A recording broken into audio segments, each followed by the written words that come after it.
কুণাল ঘোষকে পাল্টা জবাব অরিজিতের। আরজিকর কাণ্ড নিয়ে একাধিকবার সামাজিক মাধ্যমে সরব হয়েছেন অরিজিৎ সিং। তিলোত্তমার ঘটনার প্রতিবাদে লিখেছেন গানও। গানের নাম দিয়েছিলেন আর কবে। সেই অরিজিৎকে এদিন সকালে নাম না নিয়ে খোঁচা দিয়েছিলেন তৃণমূল মুখপাত্র কুণাল ঘোষ। এর কিছুক্ষণ পরেই অরিজিতের গোপন প্রোফাইল থেকে ভেসে এলো এক পোস্ট।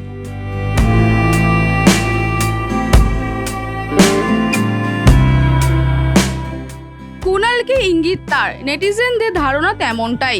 কুণাল লিখেছেন, অরিজিৎ সিং অপূর্ব গায়ক, ছেলেটিও ভালো। তিলোত্তমার ন্যায় বিচারে যে গানটি লিখেছেন সেটিও যথাযথ, সমর্থন করি। কিন্তু সমস্যা হলো বিবেক জাগে শুধু বাংলায়। মহারাষ্ট্রের বদলাপুর নিয়ে হিন্দিতে গান হয় না, বা সাক্ষী মল্লিকদের নিয়ে গান হয় না, কারণ ওটা মূল কর্মক্ষেত্র। হিন্দি জগৎ, কাজ, টাকা, কেরিয়ার, তাই চুপ। এরপরেই নিজের এক্স হ্যান্ডেলে আত্মজোয়ার আলো থেকে একটি পোস্ট করেন তিনি। তাতে লেখা সেই প্রচলিত বাগধারা, ঠাকুর ঘরে কে, আমি তো কলা খাইনি।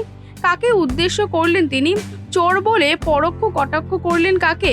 উঠেছে প্রশ্ন, যদিও কারোর নাম করেননি তিনি।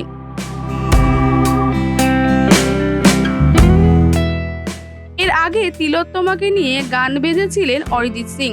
তিনি বলেন, 2024 সালে 9 আগস্ট কলকাতার কেন্দ্রস্থলে ঘটা একটি ট্র্যাজেডি গোটা জাতিকে নাড়িয়ে দিয়েছে।